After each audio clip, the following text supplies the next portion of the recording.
Good morning po, Brother Melvin, at sa lahat po ng ating mga kapatid. So, purihin natin ang Panginoong Diyos sa umaga na ito. At ngayon ay tayo mag-aaral ang labanan para sa kadalisayan. So, itong tunay na laban, mga kapatid, ang laban tungkol sa kadalisayan. Tayo po ay manalangin para po sa ating pagsisimula. Panginoong Diyos na siyang aming tagapagligtas, sa umaga na ito ay aming idinadalangin ang aming pong pag-aaral. Tulungan niyo po kami, Panginoon, na aming maintindihan ang laban na ito. At kung maintindihan namin, Panginoon, tulungan niyo po kami na managumpay. Salamat, Panginoon, sa pag-ibig niyo po sa amin at sa pagdinig ng aming dalangin sa banal na pangalan ni Jesus. Amen. Sangayon po sa ating pong pinaka-key-text, 1 Timothy 5:22, panatilihin mong malinis ang inyong sarili. Yan. So para manalo sa kadalisayan, sa labanan na ito, para sa kadalisayan, panatilihin nating malinis ang ating sarili. Saan natin pananatilihin malinis ang ating sarili? Of course, mababaw na salita lang yung lagi ka maligo, di ba? Mababaw lang naman yun, lagi ka magugas ng kamay. Pero mayroong ibang ibig sabihin dito si Apostol Pablo. Ano kaya ito? So ano yung pinakapunto ng ating devotional? Sabi sa mga kalangit at dako, isang mahalagang bahagi ng edukasyon ang malaman kung ano ang bumubuo sa kadilisayan ng isip, kaluluwa at katawan. So yan ang pinakamaganda. Ano ba yung bumubuo sa kadalisayan? Yan. Tingnan natin. Kapag walang kalinisan ang karakter, kung naging bahagi ng pag-uugali ang kasalanan, meron itong nakabibighaning kapangyarihan na katumbas ng nakalalasing na baso ng alak. So kung ang karakter natin ay walang kalinisan, madadamay ang lahat ng aspeto ng ating buhay. At syempre, nakaka-addict yun. Abay, nakaka-addict kaya maging masama. Di ba? Ibig sabihin, mga kapatid, nakakalasing. Lagi maging masama ang ugali. So yun ang pinakapunto. Ang kapangyarihan ng pagpipigil sa sarili at pangangatwiran ay naaabuso sa pamamagitan ng mga gawaing nagpaparumi sa buong pagkatao. Ibig sabihin, mga kapatid, unti-unti binabanggit dito yung bumubuo ng kadalisayan. So yung karakter, yung pagpipigil sa sarili. Yan. At kung ipagpapatuloy ang makasalanang gawain ito, ang utak ay manghihina at magkakasakit at mawawalan ng balanse. Ang mga ganyan ay isang sumpa sa kanilang sarili at sa lahat na may kaugnayan sa kanila. So pag magpapatuloy yung walang pagpipigil sa sarili, naaabuso, mga kapatid, ang karakter ay talagang pangit. Ang mangyayari, manghihina ang pag-iisip. At kung maghina ang pag-iisip, mga kapatid, meron ba itong kinalaman sa labanan ng kadalisayan? Mas madaling mahuhubog ang mga masamang gawain kaysa sa mabubuting gawain. So yun pala, mga kapatid, yung bumubuo ng tinatawag na kadalisayan. Yung pala yung bumubuo. Isa dito, number one, ay ang pag-iisip. Para lumaban at managumpay para sa kadalisayan, ang gawain ng isip ay napakahalaga.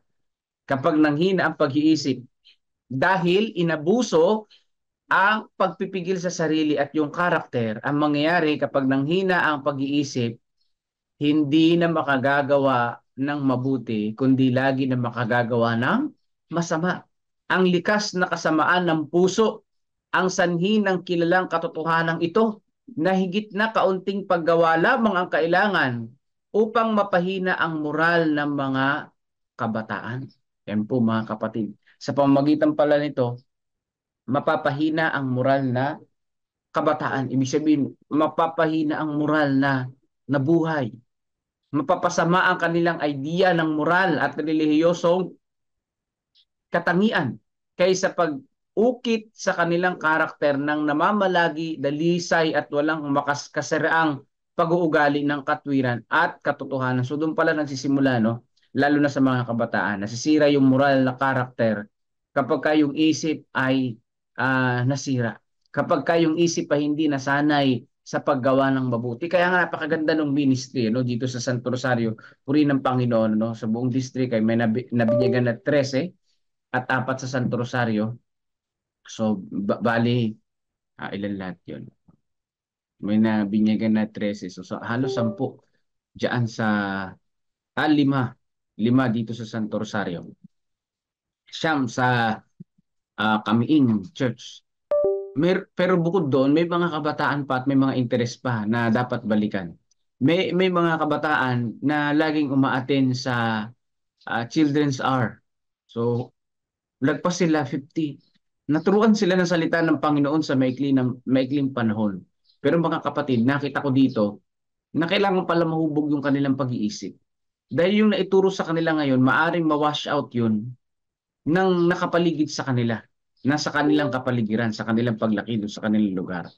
Kaya mas maganda yung ministry, yung para sa mga bata, mga kapatid. Number 1 priority yung ministry sa mga bata. Alam niyo kung bakit? Dahil kung yun ay maalalayan ng mga kapatiran, no, yung mga bata na yun na laging nakikinig, after 10 years, ano, kung meron dun 7 years old, 8 years old, 9 years old, after 10 years, 19 years old, 17 years old na yung mga yun. 'Di ba?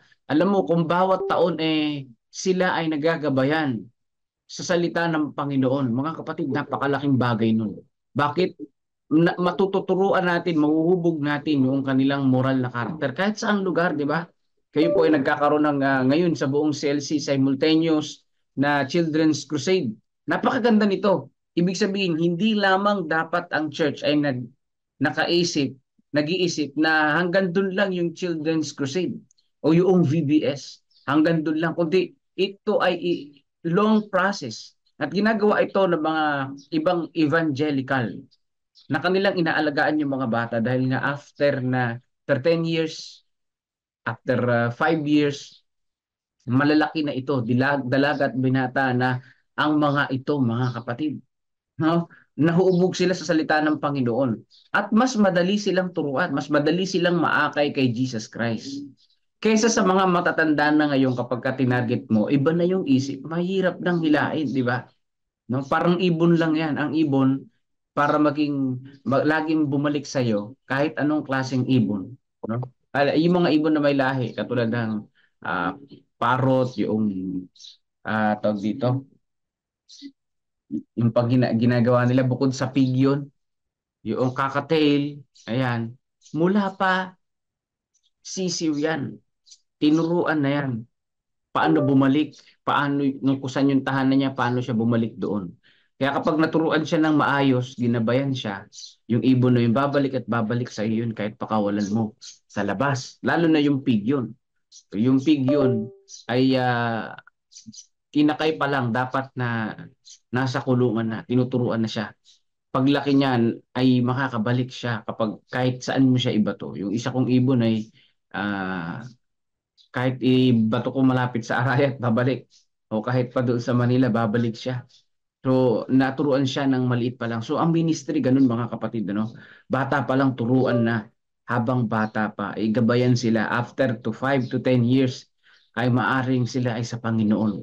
So, dito po mga kapatid, sa ating devotional, kapag ka naabuso ang isipan at hindi naturuan agad ng salita ng Panginoon, maaabuso ang pagpipigil sa sarili at yung paggawa ng masama, mga kapatid, pag nahubog sa isipan, parang alak daw na nakalalasing, na mahirap makawala dito. Pero kung naturuan natin ang ating isipan na gumawa ng mabuti, mahubog yung ating karakter, may laban tayo sa sanlibutan na ito. At siyempre tutulungan tayo ng Panginoon. Yung laban na ito para sa kadalisayan ay mayroong pagtatagumpay sa pamamagitan ng ating Panginoong Diyos. Ang pagpapakabuyo sa sarili, pag-ibig sa kalayawan, puot, pagmamataas, pagpapahalaga sa sarili, inggit, paninibugho, ay kusang lalago na walang halimbawa at pagtuturo kapag ka naabuso pala yung pagiging makasarili. Lahat pala yan dugtong-dugtong. Kaya ngayon 10 commandments parang chain yan eh. Kailangan masunod mo yung isa at yung isa pa at yung isa pa. Yan. Yung kasalanan, kapag nalabag mo yung isa, magiging magkamag-anak lahat yan. Magiging magkamag-anak, dugtong-dugtong din yan. Kaya ano yung pinakaugat? Mga kapatid, yung makontrol yung pag-iisip na hindi maging makasarili. Kaya napakaganda noong sinasabi ng ating Panginoon, ang antidote dyan ng ating Panginoong Diyos. Tayo ay maging mapagbigay sa gawain ng ating Panginoong Diyos. Doon sa ating lesson, sa lesson quarterly natin, kasi ni ating lesson quarterly, doon sa likod ng ating lesson quarterly, meron doon project na yung offering ng buong mundo na yan, ng Seventh-day Adventist, yung portion na ibinibigay natin, yung handog mga kapatid, ay mapupunta doon sa mga project na yun, doon sa likod ng lesson. Napakadami. Yung Center of Influence sa Amerika. So North American Division, kung di ako nagkakamali mga kapatid, doon mapupunta yung ating offering. Gaano man ito kalaki o kalit, kasi nga yung 100 pesos natin offering, hindi natin mga kapatid. No? May naiiwan sa church, pero ito'y pumupunta sa buong mundo, mga kapatid. So dito sa ating lesson, kailangan maturuan tayo ito sa Inter-American Division. Nakafocus ngayon ang ating po mga offering sa buong sanlibutan. Dahil may itinatayong Center of Influence to reach upper class, sabi dito. And upper class sa Lapa, Mexico, ayan, sa Puerto Tijada, Colombia, ayan. Sa Costa Rica, saan pa yung project? Sa USA, St. Louis, Missouri, USA, sa Maryland, USA. Doon nakafocus ngayon yung ating mga offerings sa buong mundo. O, Inter-American Division and North American Division. Try to check. Doon sa ating pong quarterly lesson. Ayan, sa likod mga kapatid. Doon napupunta yung ating worldwide na offering. At salamat sa Panginoon, no? Nakakabahagi tayo dito kahit na yung offering natin ay hindi natin maitatapat sa offering ng mga taga-Amerika, pero nakakabahagi tayo sa gawain doon. Center of Influence. Napakaganda, no? Yun yung panlaban sa pagiging makasarili. No? Yung pagbabalik ng ikapo. Bakit? Yung pala kasi yung ugat ng pinagsisimulan ng kasamaan. Kapag ka naabuso ang pagiging makasarili, tuloy-tuloy na yan. Yung kalayawan, yung puot, yung pagmamataas. Kaya para mapigilan yan, pipigilan na lang doon, pipigilan na agad doon sa dulo. Kaya sanayin natin ang ating sarili. Sanayin natin yung ating pag-iisip para mahubog yung ating karakter. Yan po yun mga kapatid. Sa ating kasalukuyang makasalanang kalagayan, kailangan lamang na isuko ang isip at karakter sa mga makasalanang hilig nito. So, kailangan titignan mo yung ugat na pinanggagalingan. Pagiging makasarili. Oo nga, no? Dahil iniisip mo yung sarili mong panlasa, iniisip mo yung sarili mong kapakinabangan, kaya gagawin mo yung ganung makasalanan. Hindi mo inisip ang tungkol sa Panginoong Diyos. Sa natural na mundo, ibigay ang isang bukid sa kanyang sarili at makikita mo itong natatakpan ng mga dawag at tinik. Ngunit kung magbubunga ito ng mahalagang butil at magagandang bulaklak, dapat isagawa ang pangangalaga at walang humpay na paggawa, ang sabi diyan. So sa natural na bukid, mga kapatid, no? Pagka gusto mo magmamunga ito, magkaroon ng mga bulaklak, talagang aayusan mo, talagang aararuhin mo, talagang ipiprepare mo yung lupa bago mo taniman. So ito inahalin tulad din sa ating pong mga karakter, sa ating pong pag-iisip. Inihaharap namin ngayon sa inyo ang pangangailangan ng patuloy na paglaban sa kasamaan. Interesado ang buong langit sa mga lalaki at babae na lubos na pinahalagahan ng Diyos tulad ng pagbibigay ng kanyang minamahal na anak upang mamatay para tubusin sila. So dito po mga kapatid, yung illustration ng lupa, yung bukid na tinataniman, kaya ito'y nagbubunga ng mga masagana kasi ito hindi tinitigilan ng mga magsasaka na bungkalin, na ayusin, na i-prepare. Pagka tinaniman, hindi tumitigil yung magsasaka na ito'y diligan, lagyan ng pataba. Yan. At sa pag-aani, kailangan anihin talaga yung mga hitik na sa bunga. Dahil kapag hindi ito inani, lalo na yung palay, no? Kapag hindi ito inani sa panahon ng pag-aani, mangingitim ito at hindi mo na maibibenta, lalo na kapag kayan ay naulanan. So, ganyan po mga kapatid, hindi nila tinitigilan. So, sa atin, sa labanan para sa kadalisayan, hindi rin tayo titigil na lumapit sa Panginoon. Yan ang pinakamaganda. Hindi tayo dapat tumigil din na lumago sa pananampalataya. Huwag tayong tumigil na maalis yung pong pagiging makasarili sa atin. Bakit? Dahil ang ating Panginoong Diyos, Jesus Christ, hindi rin tumigil para tayo ay paglingkuran, no? Hindi tumigil ang Panginoong Diyos sa gawain ng pagtubos. Hanggang ngayon, gumagawa ang ating Panginoong Diyos. Ang ating Panginoong Hesus ay nandoon sa langit, namamagitan para sa bawat isa sa atin. Dinirinig yung ating pong mga panalangin para sa kapatawaran ng ating mga kasalanan. Kung ang ating Panginoong Hesus nga hindi tumitigil, walang humpay sa paggawa, sa paglilingkod sa atin, huwag din tayong tumigil habang tayo ay may buhay na lumapit sa Kanya, manampalataya sa Kanya. One time, mayroong tumawag sa akin, sabi bago kasi siyang binyagan, sabi niya, nakagawa po ako ng kasalanan, ano po ang dapat kong gawin? No? Patatawarin pa ba ako ng Panginoon? Kasi parang nakakahiya ng lumapit sa Kanya. Sabi ko, lumapit ka lang patuloy sa Panginoon. Dahil ang matuwid, nadadapaman, bumabangon. Ang makasalanan, kapag lumagpak, lagpak na yan, hindi na nagpapatuloy. Kaya sa atin, bilang isang mananampalataya, magpatuloy na gumawa sa gawain ng Panginoon, sa pakikipagbakas sa sanlibutan na ito. Masugatan man tayo, nadapaman tayo, lalago at lalago tayo, dapat tayo ay tumayo sa Panginoon. Walang anumang nilikha ang Diyos na maaring makagawa ng gayong pagpapabuti, ng gayong pagpapadalisay, ng gayong karangalan tulad ng tao. No? At nang naging mapurol ang mga tao sa pamamagitan ng kanilang nakasisirang mga hilig, malubog sa bisyo, paanong uliran ito upang makita ng Diyos? Hindi ba unawaan ng tao kung ano siya at kung magiging ano siya? So totoo yun mga kapatid. Hindi natin kayang pigilan ng ating sarili. Bilang isang tao talagang tayo ay makasalanan. Hindi natin alam kung ano ang hinaharap. So ang pinupunto rito sa laban na ito mga kapatid, bukod sa sasanayin natin ang isip natin na huwag gumawa ng makasalanan, sanayin natin lalong isipin ang Panginoon na dumepende sa Kanya. Panginoon, hanggang dito lang talaga yung kaya ko. Panginoon, hanggang dito lang ako. Hindi ko na kaya magpatuloy. Tulungan niyo po ako. Makasalanan ako. No? Kahit anong gawin kong pagpapakabuti, katulad ni Apostol Pablo, parang may humihila sa akin pababa. Yun yung gravity of sin. Yan. No? Kaya ang gagawin natin, ang kaya lang natin na pag-iwas sa kasalanan, yung magagawa natin. The rest ay sa Panginoon. Kaya kailangan natin ng pananampalataya sa Panginoon. Hindi natin kayang mag-isa managumpay sa labanan na ito. May kasama tayo. Meron tayong nag-aalalay sa atin. Walang iba kundi ang ating pong Panginoong Diyos. Sa pamamagitan ng biyaya ni Kristo, maaari niyang magawa ang patuloy na pagsulong ng kaisipan.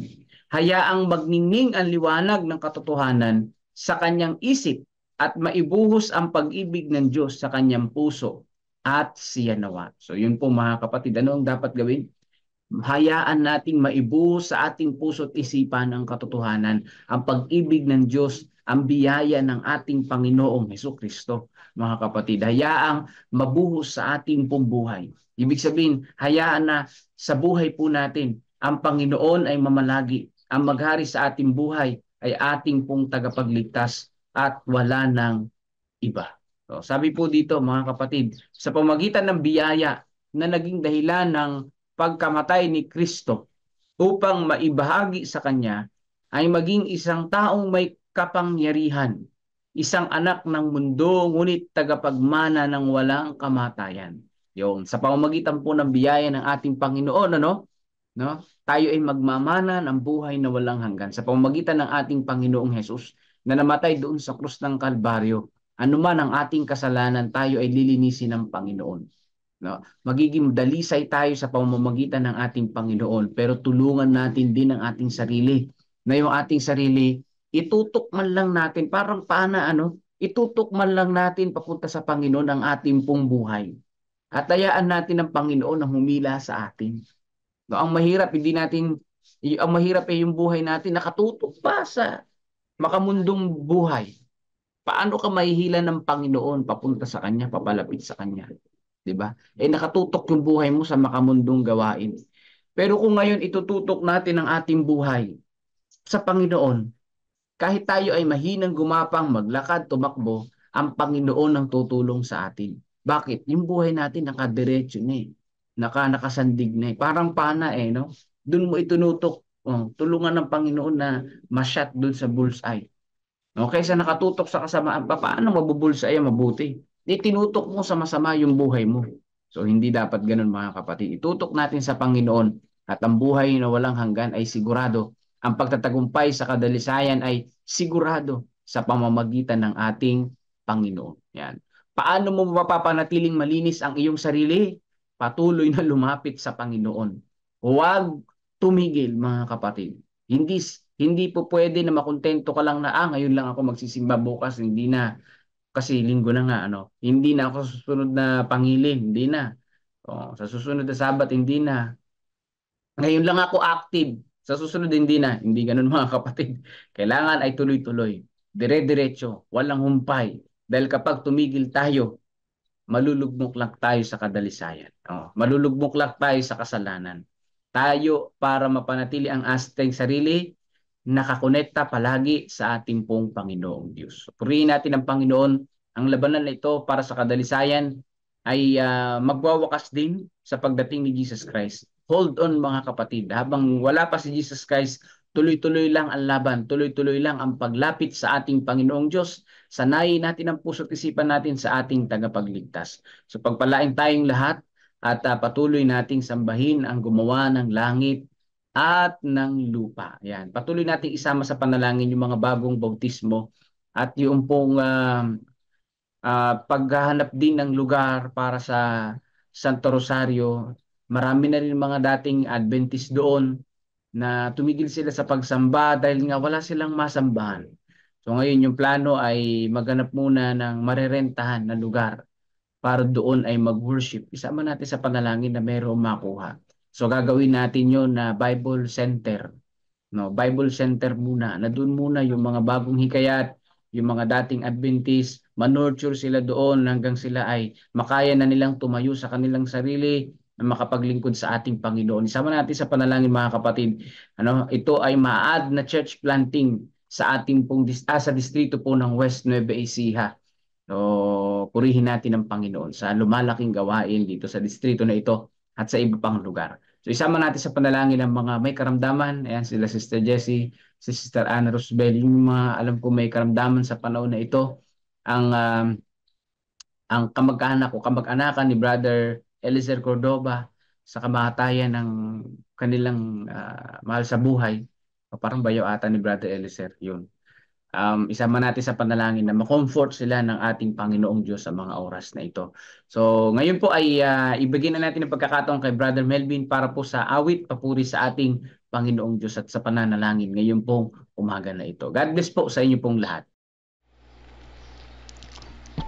Dakila at mapagpala naming Amang Banal na nasa langit, na siya nagbigay sa amin ng magandang kapahingahan sa buong magdamag, na siya nagbigay sa amin ng panibagong buhay, kalakasan, pag-asa sa umaga na ito.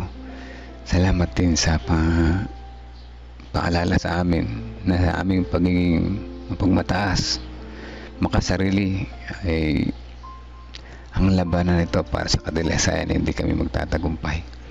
Salamat at sa kami ay palagi niyong pinapaalalahanan na dumepende po sa inyo sapagkat kapag kami nagmamataas ay iniisip namin na kaya namin ang aming sarili, hindi kami dumidepende sa inyo. At gagaya ng sinabi sa awit, alam po namin na kayo ay mas nalalaman ninyo, mas maganda, mas mabuti, mas mainam para sa lahat kaysa sa aming kaalaman. Kaya kami po ay humihingi ng tawad sapagkat kami ay minsan-minsan nawawala sa aming kontrol, nagiging makasarili, hindi kami nagtitiwala sa inyo, nagiging magmapagmataas, kala namin kaya namin mga sarili. Ngunit ito ay hindi magiging paraan para magtagumpay sa labanan. Kaya kami ay patuloy na humihingi ng tawad at humihiling sa Holy Spirit na patuloy kami samahan, na kami maging mapagpakumbaba at patuloy na lumapit po sa inyo, na hindi tumuhinto sa paglapit sa inyo upang sa ganoon kami rin ay magtagumpay sa isang labanan para sa kadalisayan. Sa pagpapatuloy ng aming sa aming pananalangin, sama namin sa panalangin ang mga bagong binyagan sa lugar na Santa Rosario. Sila ay marami-rami sa bilang, kaya sila ay patuloy na samahan. Kaya din kami na mag-aasikaso sa kanila ay masamahan sila sa tamang direksyon, mawala sila sa anumang mga tukso, at ganun din nandun mga tukso dahil dito mawala, samahan sila maging matatag sa mga tukso, at sila ay hindi masilo ng kaaway.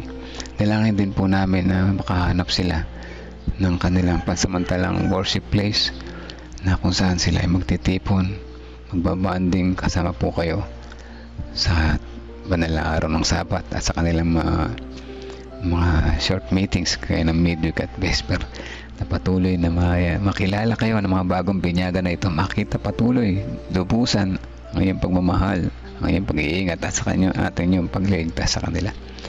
At amin din sinasama sa panalangin ng comfort sa family ni na Brother Eliser Cordova sa pagkawala ng kanilang mahal sa buhay. Patuloy na salamat, patuloy na papasalamat, at sila ay patuloy yung sinasamahan, patuloy na binibigay ang kanilang mga pangailangan.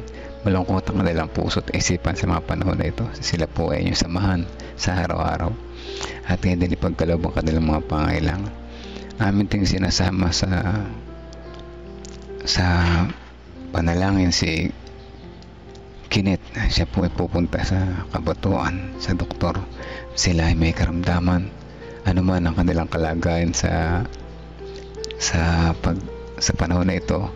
Siya po ay inyong pagalingin, ipuin ang pagpagaling na kamay, bigyan ng mahusay na doktor, at siya ngayon ay makita niya na kayo ang dakilang magagamot na nagpagaling sa kanya, at may kwento rin niya naman ito sa iba.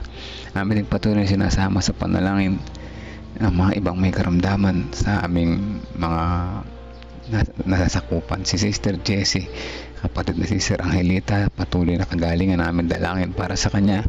Kaya din Sister Ana Rosbel Hermino, at patuloy na paggabay sa bagong buhay na Brother Reynaldo Eusebio. Kaya din si Sister Peachy na mabawasan nawa ang pain sa kanyang nararamdaman, upang sa ganun siya ay maging komportable sa bawat maghapon na darating. Amin din patuloy na sinasama sa panalangin ng mga maliliit na munting sanggol, baby at mga bata na nagkakasakit sa mga panahon na ito. Sina Amari, sina Kayla, gayon din sina Shanaya, anak ni Sister Kisses, na patuloy na maging malusog sa kabila ng malamig na panahon sa umaga at medyo mainit sa tanghali. Amin din patuloy na sinasama sa panalangin ng kagalingan sa karamdaman ni Ma'am Lovejoy Diwa. Patuloy na pag-iingat din kila Sister Emelinda Makalalag, kay Manong John at sa iba pa. At kayo din sa tatay ni Sister Joy Valencia sa kanyang kinaroroonan. Palagi siya ingatan sa araw-araw at madali siya makauwi sa kanilang bahay, makasama niya ang kanyang pamilya. Kasama din namin sa panalangin na iba pang mga kapatiran na nasa malayong lugar na mahirap mamuhay, na malayo sa pamilya. Samahan po sila sa kanilang paghahanap buhay. Brother Rudy Masiklat, Sister Aiza Irilia, Sister Joy Valencia at iba pang mga hindi namin nabanggit. Patuloy din ang pag-iingat namin dalangin kay Ate Lorna, kalakasan kay Kuya Bobby, kagalingan kay Ate Grace Amano at Sister Amy Kilantang, gayon din kay Brother Benjamin Munti, si Nanay Fina at Tatay Rudy Rico Hermoso, si Baby Josiah, at kayo din ang family ni na Reynald Wenzel Garcia, si na Ruby, si Annie, Nicolo Andre Garcia at baby sa tiyan nila, na nawa po maging maayos ang kanya pabubuntis, at patuloy sila manampalataya sa ating Diyos, makita nila ang liwanag na inyo binibigay sa kanila, at patuloy na sila ay magtiwala po sa inyo at maging connected sa inyo sa bawat sandali. Patuloy namin sinasama rin sa panalangin ng family na Romnick, Olivia, Veronica at Rebecca Francisco, kasama na sila Annie, si Patrick, Nicole, si Trixie Eusebio Pascua. Patuloy nawa nila makilala ng lubusan kayo po na aming tagapagligtas at mapagmahal na Diyos, maawain, mapagpatawad at dakilang manulubos. Maraming salamat po sa pagdinig sa aming mga panalangin. Patawarin po kami sa aming mga pagkukulang at pagkakasala. Nawa sa aming maghapon na ito, patuloy kami makakonek sa inyo, magtagumpay sa labanan para sa katalisayan. Salamat sa gabay at patnubay. In Jesus' name we pray. Amen. Amen.